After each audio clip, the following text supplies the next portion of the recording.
Hello, and welcome to It Matters How We Treat One Another, the social psychology show. I'm your host, Matthew David Vasco. If you subscribe to this show on YouTube or your favorite podcasting platform, then thank you. We are grateful for each and every one of our subscribers.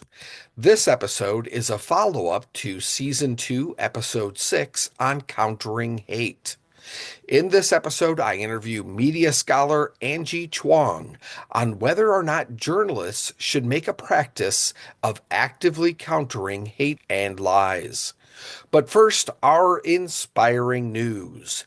If inspiring things are happening in your neck of the woods, then please email me at mdvasco, that's M as in Matthew, D as in David, VASKO, at gmail.com and let me know. This week's inspiring news comes from goodnewsnetwork.org. The headline reads, quote, 90% of all power grid additions in America during 2024 were renewable. Solar alone made up 80%.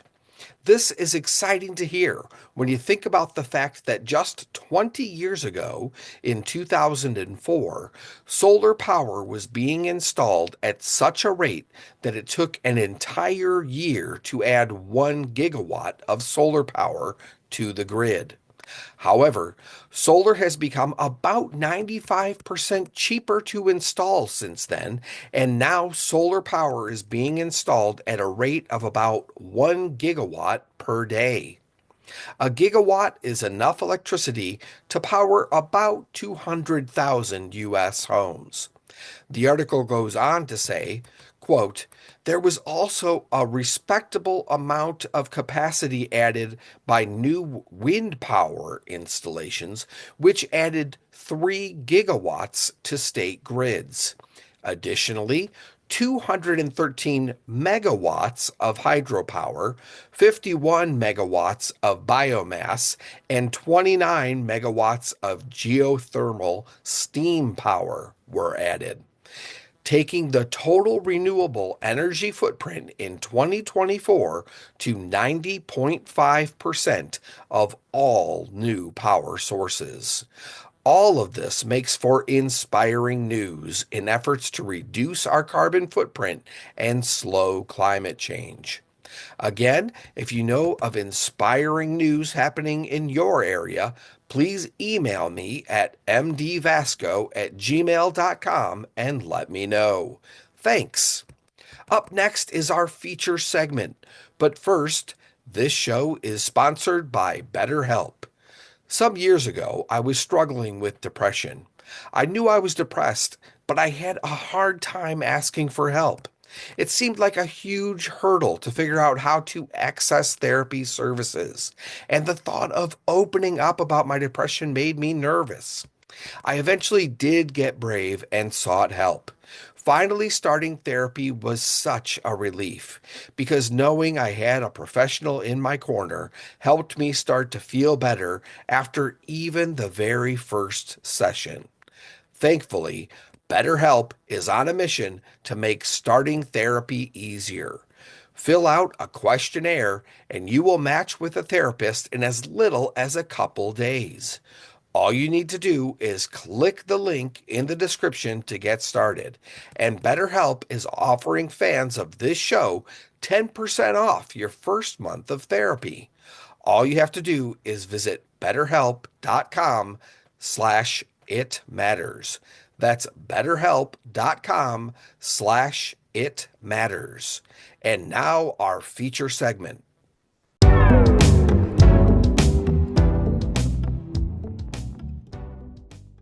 My guest today is Angie Chuang. Angie is an associate professor of journalism at the University of Colorado Boulder. Before entering academia, she was a staff writer for several regional daily newspapers for 13 years, including the Oregonian and the Los Angeles Times. She is finishing a book called American Otherness in Journalism, due out this fall on Routledge. Welcome, Angie. Thank you. I'm really glad to be here.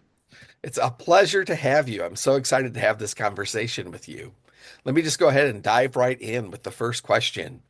Great. What drew my attention to you was that I came across an article online in which you said that younger journalists are making a practice of calling out hate speech and lies in their reporting.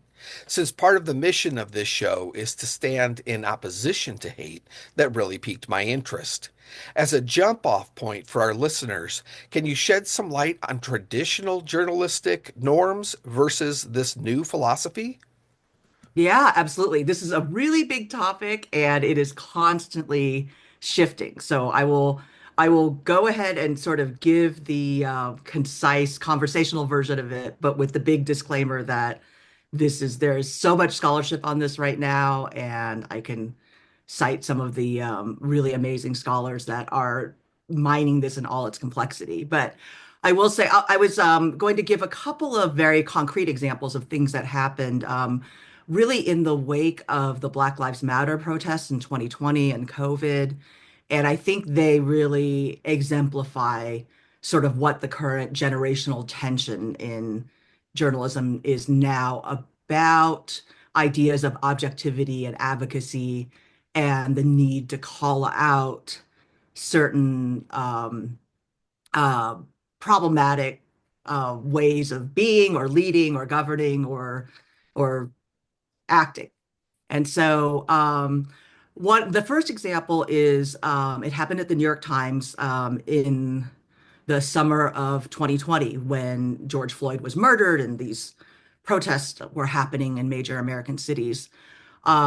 Senator Tom Cotton of Arkansas submitted an editorial to the New York Times, um, and it called all the Black Lives Matter protesters nihilistic criminals.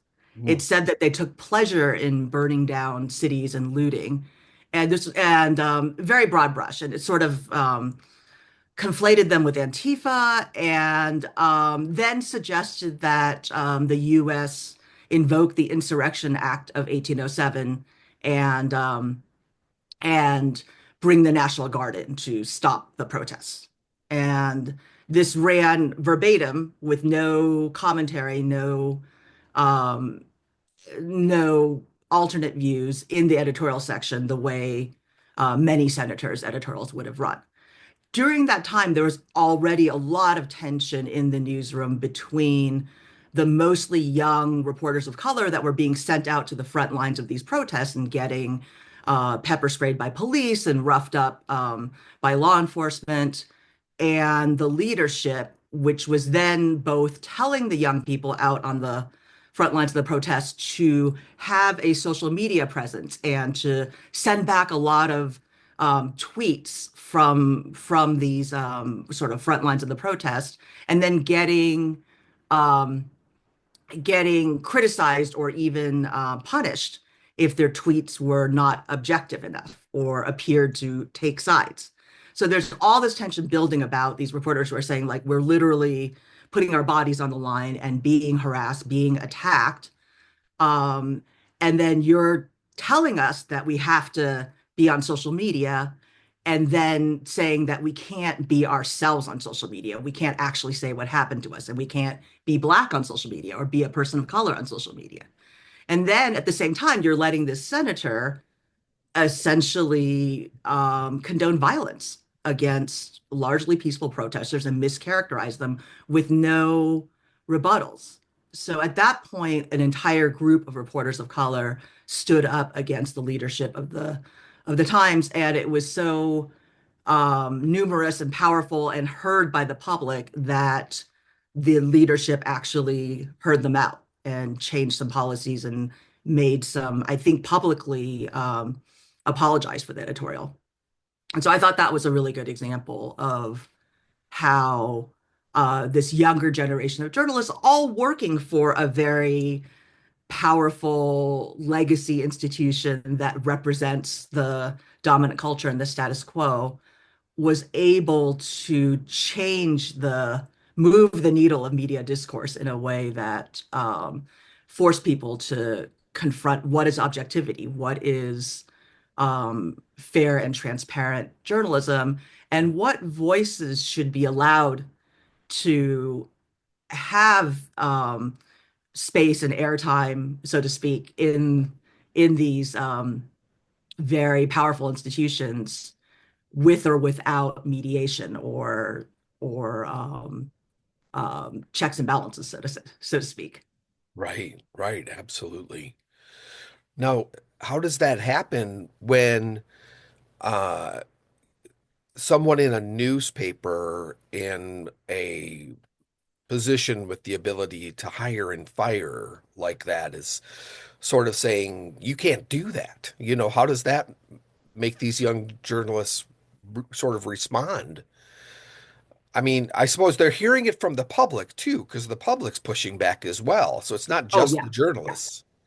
yeah, in all directions, right? But yeah, anytime a journalist. So another really good example during that time was a um, a journalist at the Pittsburgh Post-Gazette was also covering protests there, and she decided to tweet out a picture of Pittsburgh, like a part of Pittsburgh that was totally trashed, Oh, and said she's a young black reporter, and she said, "Oh, look at this terrible destruction that Black Lives Matter protesters have wrought on the city. They really should have been arrested and punished." And then you scroll down a little bit. It says, "Oh, just kidding. This was the aftermath of a Kenny Chesney concert." oh And wow. so she's calling out, there's a double standard, right? Hmm, And um and she's making a social commentary. She didn't say anything that was not factual. That really was. She didn't use like a fake image, sure. but she was suspended by the Pittsburgh Post-Gazette leadership for violating the paper's policies on objective social media use, which I think I have issues with the word objectivity in general, but objective social media use is definitely an oxymoron. Like that is not a space that lends itself to objectivity. And so the paper was using, when you ask like how do they enforce these things or how can they say, every mainstream media organization either has a set of policies that they have about not having conflicts of interest, not expressing your opinion when your personal opinion when you're reporting the news. Oh, Many of the newspapers and broadcast outlets and online outlets were developing social media policies, but they were kind of building the plane as they flew it because social media happened so quickly to them, and so sometimes the policies were really vague. mm, And so I think there was sort of the technical or the legalistic part of it where this reporter and other young reporters of color were pushing back on the nature of the policy and how vague it was and how you were being pushed to get a lot of followers, get a lot of likes, and develop an identity for your employer online. right. And yet the, you know, the minute that you misused humor or Mm, pointed out something that was factual but maybe a little bit loaded for some people, you were punished. But that's sort of the nature of social media. right. And it was also a perspective that was not of the white dominant culture. And so that would have a higher threshold for being acceptable. So, anyways, all of this was being negotiated. I believe her name was Alexis Johnson. I believe they reinstated her after a lot of pushback. I see. But I think as a media scholar, I like seeing these tensions play out because this is how generational shift happens, Right. right? That you have to have this kind of conflict and it has to be a little public and a little messy and uncomfortable. And Mm, mm, um, as somebody who also spends a lot of time analyzing language and text and images as they appear in media, I think the actual um, the actual tweet in this question, or the actual um, message that's being communicated, is fascinating too, because it often dictates the response. Well, one could argue that the journalist was young and understood the medium in a way to know that they were creating a post that was probably going to go viral. I mean, that kind of post is very shareable. That's the Absolutely. kind of thing that people get excited about and want to share. And that is So, the language of social media, which is right, different than the language of legacy newspaper writing. right, absolutely. So But true. but is it objective, right? And so I think that's the tension right now. Right. Well, personally, I would say that the journalist was trying to show both sides of the story, right? With this particular post, because they'd been reporting on the Black Lives Matters protests for probably weeks already by this point, right? So they were trying to show a different perspective. Yeah. Hmm. Interesting. Do Yeah. you personally, um, as someone who now studies journalism, do you believe that journalists have an obligation to report the truth, even if it means fact-checking prominent individuals? I think they always have. And I think fact checking has always been a fundamental job of journalists. I think the problem now is that our collective and um, not journalism, not mainstream journalism per se, but our entire society's understanding of truth and facts has shifted. And it's Right. I mean, we're in shifted the post-truth era, right? exactly, This is exactly. what we keep hearing. Yeah. And so um, I believe that most journalists are trying to fulfill that obligation, but that the goalposts have moved dramatically, and that we are now operating in a society where facts are one person's facts are not another person's facts, and that um, certain movements or leaders have used I would say, the conflation or the confusion around spewing out like multiple contradictory facts or subterfuge about factual language as a deliberate strategy to either confuse people or distract the news media, Mhm. and reduce them to like dogs chasing squirrels. Uh, Because if the mission is to fact check, and the prominent institutions or leaders are constantly spewing out contradictory facts or um, producing information that is not factual, then that is more work for the news media to Absolutely. chase down. And then Right. they don't have time to zoom out and explain the larger strategy that's happening, or explain the larger substantive changes that are happening, because they're too busy fact checking, so to speak.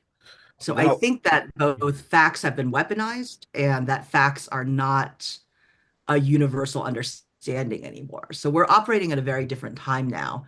And yeah. I will say that the rhetoricians and communication scholars who have studied what we all know as the post-truth era have aligned these communication styles, or the way of spinning out what people call narrative laxity or factual laxity, as a very old strategy of white supremacist movements, of neo-Nazi movements, of it's actually part of their strategy to practice what we call verbal laxity, so that it creates enough confusion and enough um, subterfuge that then the group can kind of write in their own facts in the wake of all of this distraction and confusion.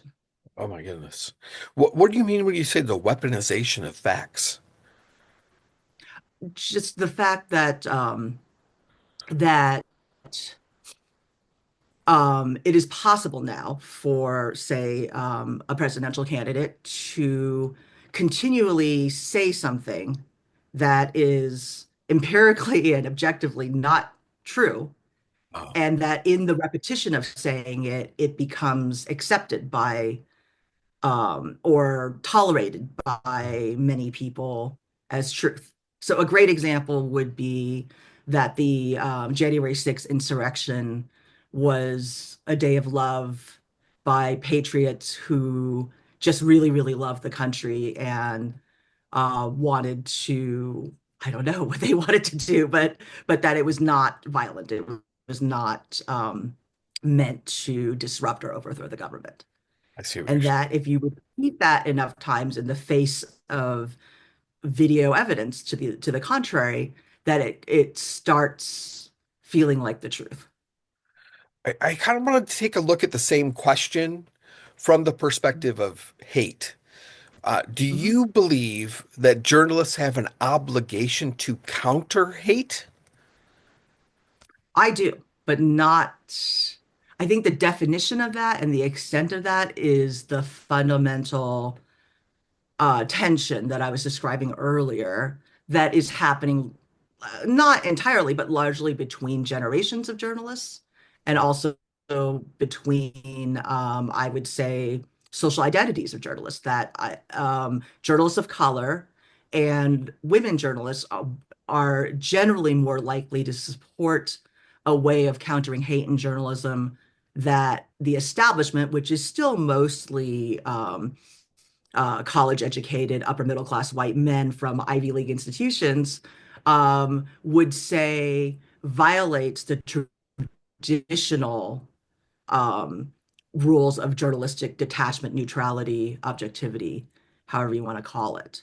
And so journalism has always been, I did talk about newspapers or broadcast organizations having written policies, but journalism has always operated by this sort of professional set of guidelines that journalists, whether it's a Society of Professional Journalists Code of Ethics or just things that we learn as journalists, that we are here um, to not take sides, but to present facts and truth and speak truth to power, right? Mhm. But maybe not too much truth to power because we're also not supposed to be advocates. So Mhm. the term advocacy journalist is considered, mm, I would say in most institutions like the New York Times, nobody would want to be labeled an advocacy journalist because that makes you too biased. That makes you not, and again, the word objective is fading out of um,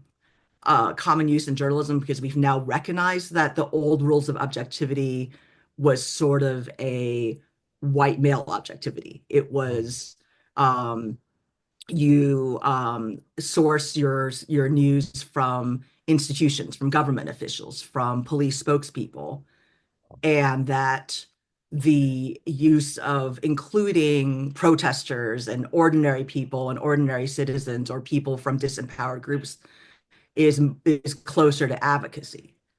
And there was a recognition in 2020 that the term objectivity was limited in its use in journalism. So now we talk a lot about transparency. We talk a lot about fairness. But I think there's a line that's constantly blurry and shifting where some people in journalism would say, look, there's an imbalance of power in society and in the country in general. And it is in the tradition of journalism to put a foot on the scale to give more voice to people who don't have access to power, who don't have access to a national megaphone to get their views out there. And if that means we give more um, credence or more airtime or space to the views of disempowered and ordinary and historically marginalized people, or to people who are countering views that we can say, really, there's not two sides to whether this side is being hateful or this side is discriminating, then that is the role of journalism. But other people would say, oh, no, no, no, we have to still appear to be impartial. And by doing that, we have to give the side that's either endorsing hate or endorsing misinformation equal time and let Mhm. the people decide. So that's sort of the old school view.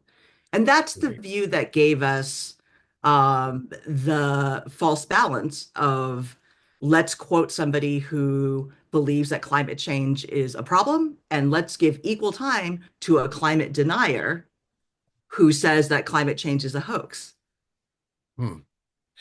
What And all of these and I checks and think those of balances. us who, Sorry, I can't stop yeah, thinking about this thing where uh the political right often refers to mainstream media as having a liberal yeah, bias. yeah. Uh, Where does that come from? Where does that what makes them feel that way, I guess is do you have a handle on that?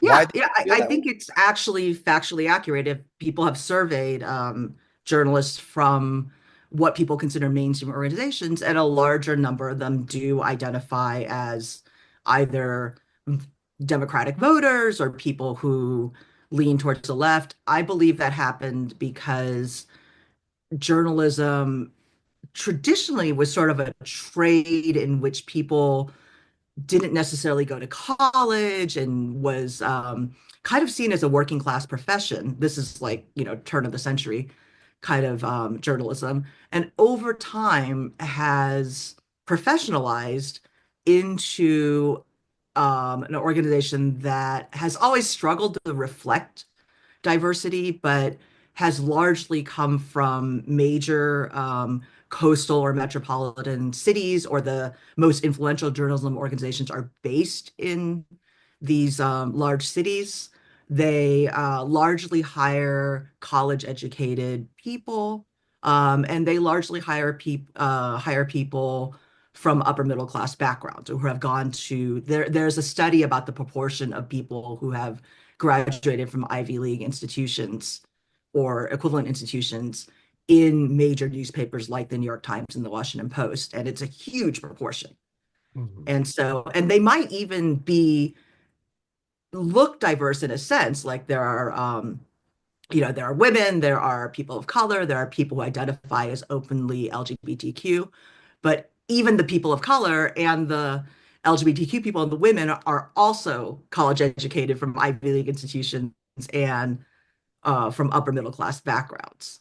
And so I think demographically it has tracked towards a more liberal elite profile. I'll say personally, from having worked in 4 different newsrooms over 13 years, I met people all across the political spectrum in newsrooms, even if they might not have been totally vocal about it, because you're not supposed to preach about your own politics in a newsroom. So that's not something that people spend a lot of time advertising in newsrooms. But I found it to be a politically diverse place, but I also did find that there was a dominant voice in leadership. Now, that's changing now because, particularly with the Washington Post, there's been a very dramatic shift in leadership, and the people who have come in have been espousing essentially a more rightward lean and been very open about wanting to lean right as a way of saying, well, media is so liberal, we have Mhm. to, the Los Angeles Times has done this too, where they've said, look, we're intentionally countering the liberal media bias by openly leaning conservative. So we're at a very odd time news media wise. And I think part of it is economic too, is that the ownership of media has become more limited in having these sort of mega millionaires, sort of be the primary, or hedge funds be the primary owners of media, which was not the case in the past. I see. How does greater diversity among reporters benefit newsrooms? I mean, I think even in the examples that I've shown, that these debates between a more racially diverse staff versus a less racially diverse leadership during a time when the primary news was a topic that was very racially fraught and divided, was an example of the kind of debate that needs to happen. That everything we've been talking about in terms of liberal bias or the prevalence of highly college educated journalists dominating newsrooms means a narrowing of perspectives or life experience that informs.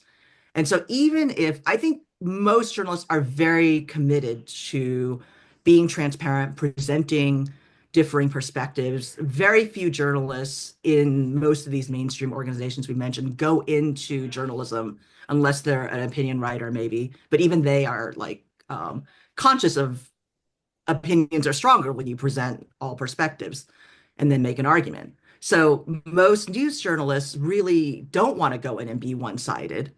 I think what happens is the bias leans towards like institutional versus what I call regular people views.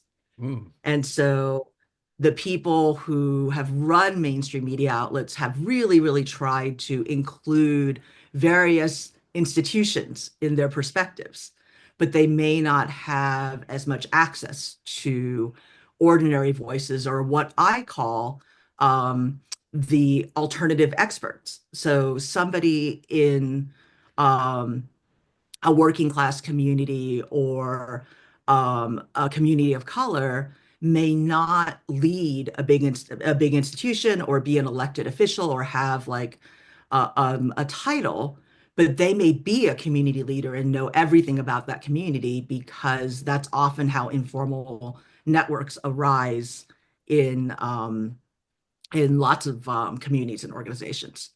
And so to know which person to bring in and which voices to bring in both takes some knowledge that different communities work in different ways, and also, I think, some ability to earn trust and relate to groups by not just by your identity, but by knowing how to operate, which is different than how you would operate in City Hall or different than how you would operate as a member of the White House press corps. Yeah, that's I So I love think that's those just things are really important to reach as many people as possible. yeah, I just love that perspective that they can tap into different communities based on their knowledge of that community. That's a really fantastic fact. That's well said, well said. Um, in an email exchange you and I had leading up to this I interview, think to you said even that know that, yeah. what's that? Oh, I was just going to add to also to even know that it's important to tap into the community. So the ability to, but also the life experience to say, I've really got to talk to this group of people or this organization, even though they're not prominent, even though they're not the usual media suspects, because my personal experience tells me that there's somebody working in a neighborhood community center who really knows what's going on. It would make the news reporting much richer, I think, listening to you describe it, you know, that you're going to be covering a broader perspective, certainly, I would think. Uh, Next question. In an Yes. email exchange you and I had, you said Yeah. that some younger journalists who were hired, promoted, and empowered during the Black Lives Matter protests of 2020 are now leaving the profession due to disillusionment. What is making them disillusioned?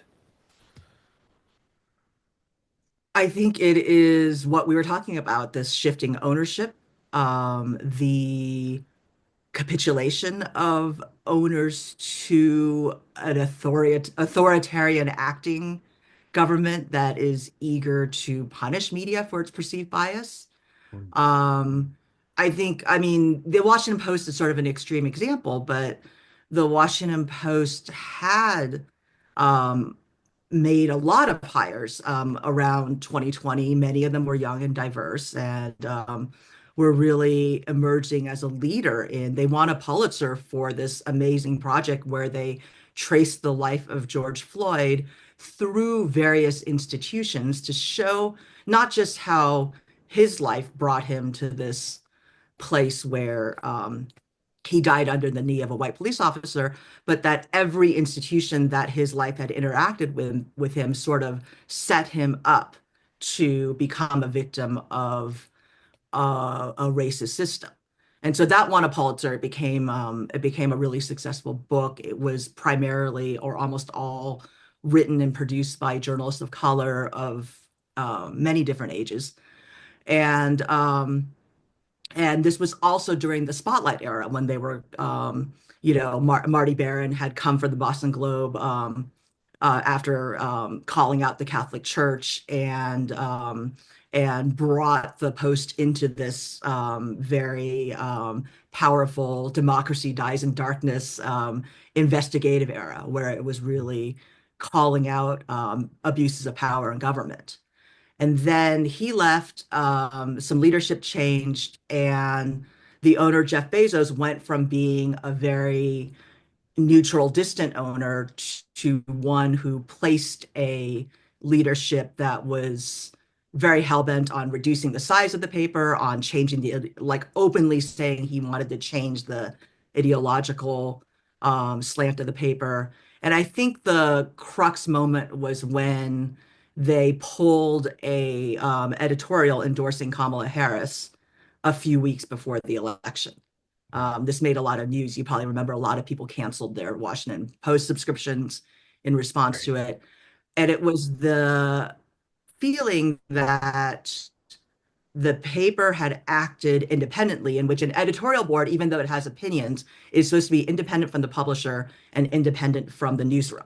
So, the editorial board is this sort of group of um, people who are endorsed by the paper to come up with their own opinions and produce them only on the editorial pages. The Washington Post had endorsed presidential candidates, mostly Democrats, but sometimes Republicans for decades and decades. And 6 weeks before the 2024 election, the editorial board drafted an editorial supporting Harris. And the new leadership, which was installed by Jeff Bezos and ostensibly influenced by Jeff Bezos, yanked the editorial and said, "We're no longer endorsing presidential candidates." Hmm. I remember And that. I think the most interesting thing was they interviewed Marty Baron, who was the former um, head of the Washington Post, and asked him, "What did you think of this?" And his answer was, had the Washington Post decided a year in advance, we have decided not to endorse presidential candidates anymore. There are many reasons why we believe this practice is not healthy for the country or for our institution. We will not do this because the country is too divided. And then they didn't endorse either Harris or Trump. But the fact that they did it 6 weeks before the election after a decision was made is like what dictatorships do. It's what authoritarian governments do. And I think that move um, precipitated a lot of resignations Hmm. or people who are in the process of looking for another job right now. They're also like really cutting the newsroom too. So it's a combination of people who are going to be laid off, afraid of being downsized, as well as people who just object to the new direction that the institution is going. And I think it's happening in a lot of journalism is in economic trouble. I think that's not a secret. So a lot of it is also just a lot of people don't see sustainable careers for themselves in journalism right now. I see. I see. So it's not entirely a reaction to this sort of authoritarian type of action from up on It's high. a Like, combination of yeah, things. Like if you're disturbed by the direction that your institution's leadership is going, and you see that your department or paper is being like very quickly downsized around you, those two things probably combine to make you think you should start to find another job. right. Probably not unlike what's happening to a lot of career federal government employees. I see. And younger people are more vulnerable because they have less savings, they uh, have perhaps less familial wealth or less of a safety net to fall back on. So they will be quicker to take the exit ramp or pull the plug on a job that they're afraid of losing or getting pushed out from. Right, I see. Well, let's transition a little over to talking about your book. So it's due out later in 2025, and it's about otherness in journalism. And can you tell us a little more about it? Of course. So American Otherness in Journalism, the subtitle is News Media Representations of Identity and Belonging. And what I really wanted to look at was I look at a period between 9/11 and COVID, so essentially 2001 to 2021. There are 9 case studies, and I wanted to look at how American identity and Americanness is constructed in American mainstream journalism. And so I've always been really interested in issues of race and people of color and immigrants. That was as a professional journalist at the newspapers you mentioned, I covered what was then known as the race beat, right? I covered immigrant communities, I covered people of color. And so my interest was that as a person who was constantly writing about what I call other Americans, and I use that term very deliberately because I believe that there are Americans with an asterisk in this country. And that asterisk has shifted over time. You know, there was a time in my first chapter I talk about the idea of the immigrant melting pot and how people who were Irish or Italian or Greek were once not viewed as white. And then they got to melt, right? So now those groups are largely perceived as part of white America. There are many groups that have not melted. Indigenous Americans are one of them, and Black Americans certainly, though they've been in the country for longer than many of these other groups. Asian Americans, Latina Americans. And so, what I wanted to look at was the sort of conditional Americanness that's applied to certain groups and how that gets executed in the news media, and how we leverage Americanness sort of as a way to say some people belong more than others. A few of the case studies include the one that really got me thinking about this. It's quite old now, but it was the Virginia Tech shootings when the perpetrator, who is Korean American by really anybody's measure, he had been in the United States since the age of 8. He had gotten a green card, but not his citizenship. And he was consistently referred to after the shooting as a foreign student or a South Korean or somebody who was not American. And I understand the impetus to not want to culturally own like horrifying mass shooting. Um, but the idea was that the shooting was sort of a result of his foreignness rather than perhaps his exposure to American gun culture and some severe mental health issues. So I was always interested in this idea about why white mass shooters and domestic terrorists get to be mentally ill or have actual grievances, and mass shooters who are people of color or immigrants are always, their motives are always attributed to their identities. And Interesting. so that's one of the first case studies. And then I sort of work my way through other examples. Like one of the really interesting ones is when Barack Obama was being accused by none other than Donald Trump, then not a serious presidential candidate, of being born in Kenya.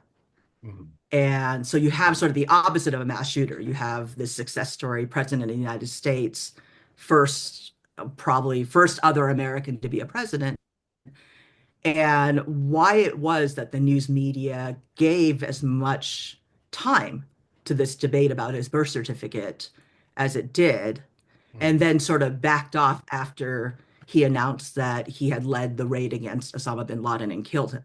That was really what stopped the birther debate was not actually finding the birth certificate. It was him announcing that he had killed Osama bin Laden. And suddenly his approval rating shot up. Everybody loved Obama. People were behind him again. and we got caught up in sort of the frenzy of celebrating this death. Wow. And so my argument in that chapter is one of the ways in which somebody who is another American can validate their Americanness is to literally eliminate somebody who is more other than them. Hmm. And that's essentially what happened in Obama's case. And it sort of ended Donald Trump's very, very first presidential run, but I think taught him a lot about how to leverage the news media in his favor. Interesting. Um, this is, I don't know, this isn't exactly about journalism, but it could apply to journalism as well. Let's take it from a journalist perspective and then see if it extrapolates out. How can we put otherness in journalism behind us?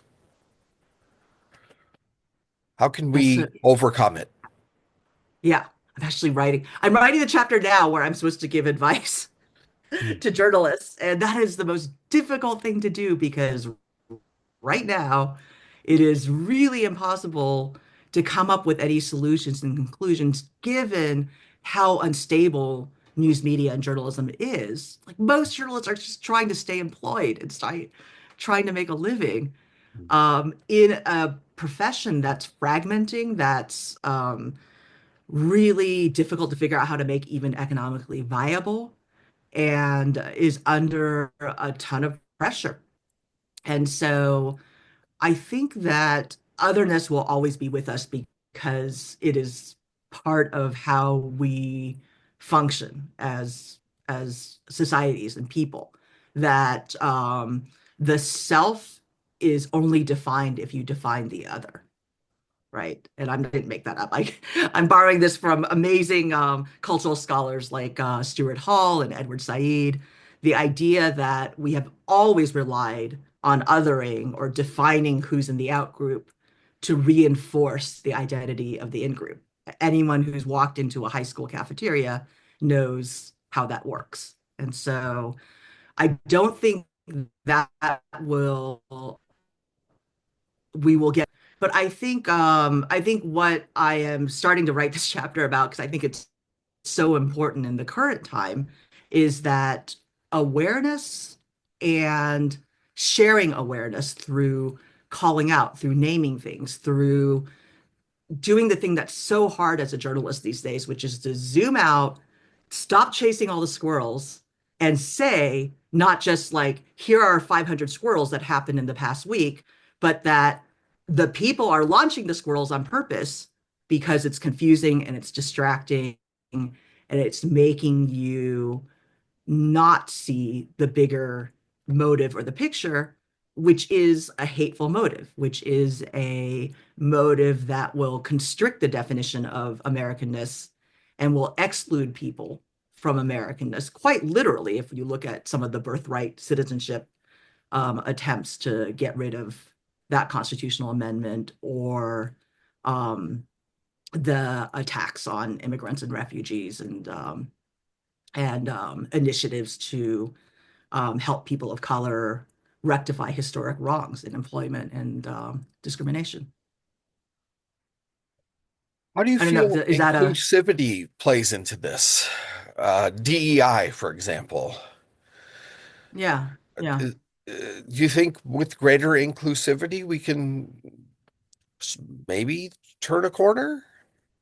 I mean, I think I don't think getting rid of DEI is a good answer, but I also don't think we're going to DEI our way out of this. Mm. So, I am a fully proud and acknowledged beneficiary of DEI initiatives in journalism. I was part of a program at the Los Angeles Times that specifically would probably be banned right now if the federal government could influence that, but was specifically meant to change the literal complexion of the newsroom, which was recognized at around the time of the Watts riots when they couldn't send anybody to the riot who was in the newsroom because they would have risked getting beat up or killed.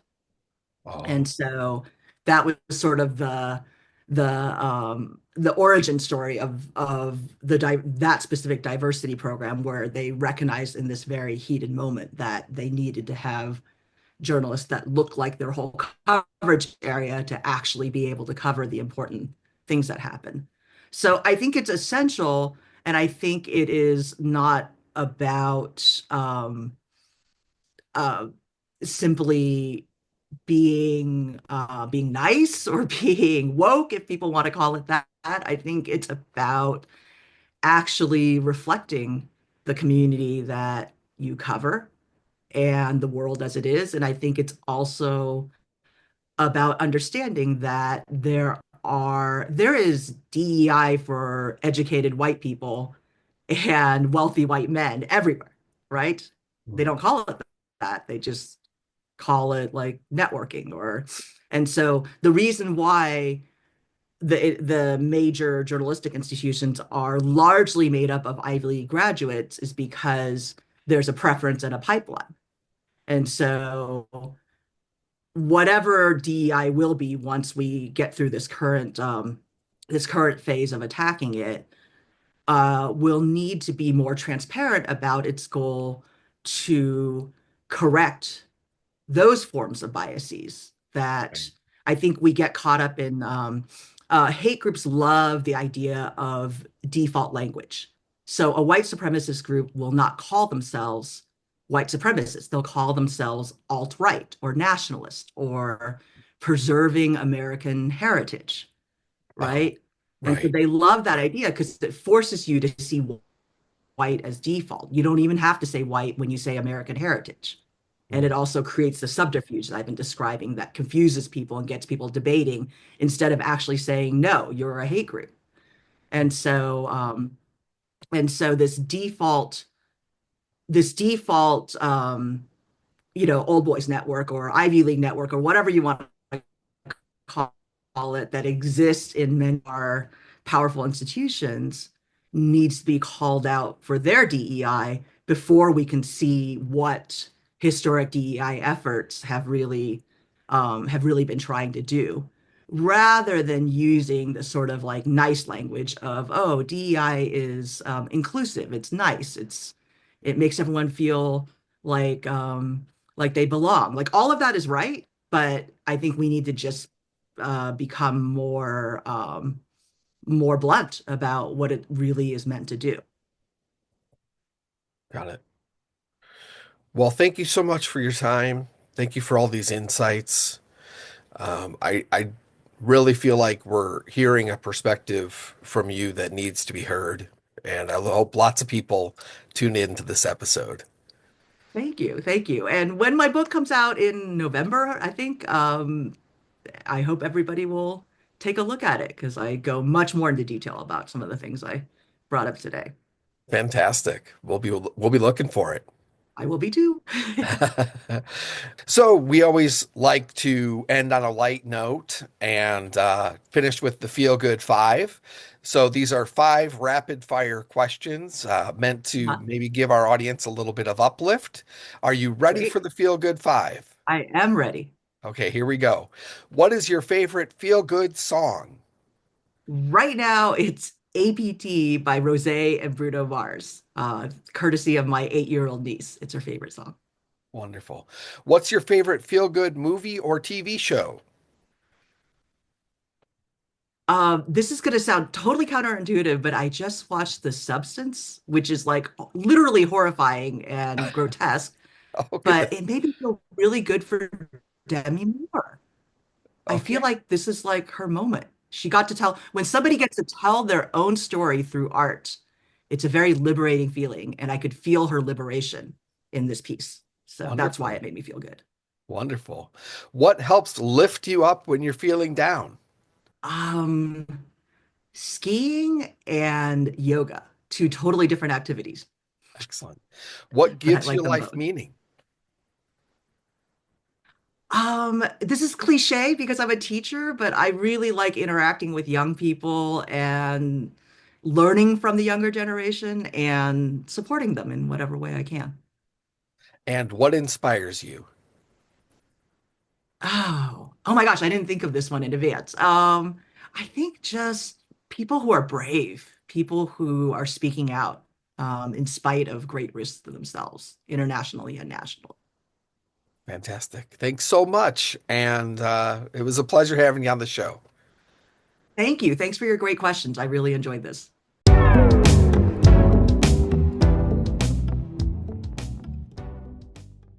This brings us to the end of this episode of It Matters How We Treat One Another. Thank you to our guest, Angie Chuang.